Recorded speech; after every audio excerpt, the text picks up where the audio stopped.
روزہ رکھنا چاہیے، آج کے دن قرآن پڑھنا چاہیے، نماز کے بعد یہ وظیفہ پڑھنا چاہیے، نماز کے بعد وہ دعا کرنی چاہیے، یہ سب نہیں ملے گا آپ کو۔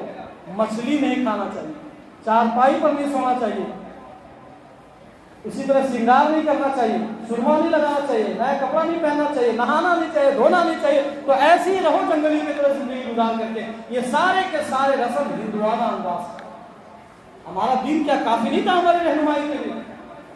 کیا ہمارا دین کامل نہیں ہے؟ اور ہمارا دین تو اتنا کامل ہے، اتنا کامل ہے، اتنا کامل ہے کہ اللہ تبارک و تعالیٰ نے فرمایا کہ ان الدین عند اللہ الاسلام، اللہ کے نزدیک تمام دین میں سب سے زیادہ کامل پسندیدہ دین کوئی ہے تو اللہ نے اس دین کو دین اسلام بنایا۔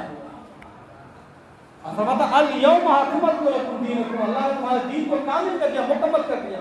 جب ہمارا دین کامل ہے تو ہمیں کسی سے کچھ لینے کی ضرورت نہیں ہے، ہمارے دین کے اندر ساری اچھائیاں ہیں۔ تو اب دوسروں کے رسم و رواج کو اپنانے کی ہمیں کوئی کوشش نہیں کرنی چاہیے۔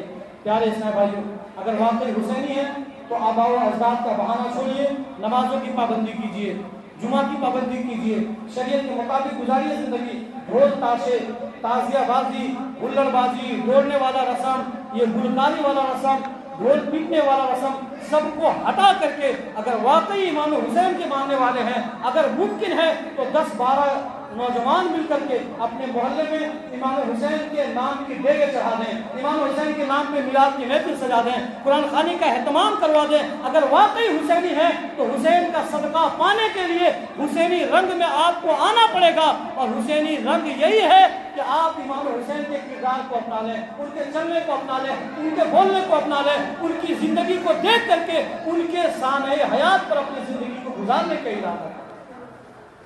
اللہ تبارک و تعالی ہم تمام لوگوں کو بولنے سننے سے زیادہ ان باتوں پر عمل کی توفیق عطا فرمائے۔ یقیناً آپ کو بہت سارے لوگوں کو میری بات دل پر لگی ہوگی، لیکن حقیقت پر جو باتیں مبنی ہیں، حدیث پاک میں الحق کو بولنے کی صلاح بلند کی گئی، فرمایا کہ تم حق بات کہو، اگر کسی کو بری لگے تو اسے چاہیے کہ تبدیل ہو جائے۔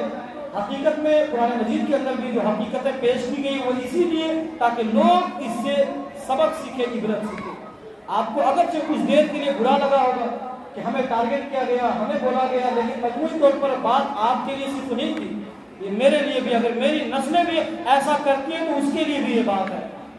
آپ کے بیٹے کرتے ہیں، آپ کرتے ہیں، سارا معاشرہ جو بھی کرتا ہے، سب کے لیے نکات ہے۔ آپ بلند آئیں گے تو کیا میرا فائدہ ہوگا؟ نہیں، آپ کا فائدہ ہوگا۔ اگر آپ بری چیزوں سے بچ جائیں گے تو کیا اس میں میرا فائدہ ہوگا؟ نہیں، آپ کا بھی فائدہ ہوگا۔ آپ نیک بن جائیں گے، آخرت میں ذلیل ہونے سے بچ جائیں گے، اللہ کے حضور کھڑے ہوں گے تو آپ کو شرمسار نہیں ہونا پڑے گا۔ امام حسین نے اگر پوچھ لیا کہ تم حسینی کا دم بھرتے تھے لیکن زندگی عیاشیوں والی تھی تو کیا جواب دیں؟ دریا ابھی 3 دن، آج، کل اور پرسوں، جمعہ سے نکل اتوار، 3 دن مدرسۃ المدینہ میں مدنی قافلے کا جدول چل رہا ہے۔ ہر نماز کے بعد درس و بیان کا سلسلہ ہوتا ہے جس میں امام حسین کی زندگی، کربلا کی اصل حقیقت، امام حسین کا پیغام امت کے نام، یہ اس طرح کے بیانات کا سلسلہ ابھی جاری و ساری رہتا ہے۔ تو آپ سب سے گزارش ہے کہ آپ یہ 3 دن کوشش کریں کہ پنجگانہ نمازیں آپ یہیں پہ ادا کریں، ہر نماز کے بعد بیٹھ کر کے درس و بیان کو سنیں، سیکھیں، اور سیکھ کر کے حقیقی معنوں میں دین جاننے والے۔ ایک اعلان تو یہ ہوا۔ دوسرا ایک اعلان یہ کہ انشاءاللہ کریم 10 محرم الحرام کو جو عاشورے کی دعا کی جو فضیلت ہے، اس سے قبل بھی آپ لوگوں میں سے بہت سارے لوگوں نے شرکت کی تھی۔ دعا عاشورہ کی فضیلت کیا ہے؟ آخری بات عرض کروں، وقت ہو چلا ہے۔ امام زین العابدین رضی اللہ تعالیٰ، یہ کون ہے جی؟ کون ہے یہ؟ امام زین العابدین نہیں، شاہ رخ خان کون ہے؟ رونالڈو کو تو جانتے ہوں گے، وراٹ کوہلی کو تو جانتے ہوں گے، امام زین العابدین کو کہاں سے جانیں گے؟ جب تقریریں ہو رہی ہوتی تو توجہ تو ہماری ہوتی ہے۔ یہ امام زین العابدین رضی اللہ تعالیٰ عنہ، امام حسین کے نور نظر ان کے ساتھ جاتے ہیں۔ کربلا سے لوٹ کے آنے والے مسافروں میں سے ایک ہیں۔ یہ وہ بندہ ہے جس نے اپنے آنکھوں کے سامنے سارے حقیقت کو ملاحظہ کیا، دیکھا تھا۔ بیمار تھے آپ، کربلا سے لوٹ کر کے آپ آئے۔ امام زین العابدین رضی اللہ تعالیٰ عنہ کا فرمان ہے کہ جو عاشورہ کی تاریخ میں، جیسے 10ویں محرم کو غروب آفتاب سے لے کے طلوع آفتاب سے لے کے غروب آفتاب تک پورے دن میں، عاشورہ کے پورے دن میں مغرب سے پہلے تک ایک مخصوص قسم کی دعا ہے. آتا ہے حدیث پاک کے اندر کہ اس دعائے عاشورہ کو اگر کوئی بندہ پڑھ لے یا سن لے تو انشاءاللہ الکریم پورے سال بھر، یعنی کہ آنے والے محرم کی 10ویں تاریخ تک 2026 کی، انشاءاللہ الکریم برے حادثات سے وہ بندہ محفوظ رہے گا. ایکسیڈنٹ، بری موت، برا خاتمہ اور طرح طرح کی جو بڑی بڑی پریشانیاں ہیں، ان بڑی پریشانی میں موت کا بھی ذکر کیا گیا کہ انشاءاللہ الکریم وہ ان چیزوں سے محفوظ رہے گا. اور اگر اس سال کے اندر اسے موت آنے والی ہے یا بہت بڑی پریشانی آنے والی ہے تو اتفاق ایسا ہوگا کہ وہ نہ پڑھ سکے گا نہ سن سکے گا. تو ظاہر بنا لیں کہ آنے والے اتوار کو 10ویں محرم الحرام کے دن صبح 9:26 پر پروگرام 9 بجے شروع ہو جائے گا. کچھ بیانات کا سلسلہ ہوں گے، نعت پاک مرتبۃ امام حسین پڑھی جائے گی. پھر انشاءاللہ الکریم 9:26 پر اجتماعی طور پر دعا کی ترکیب مدرسے میں ہوگی.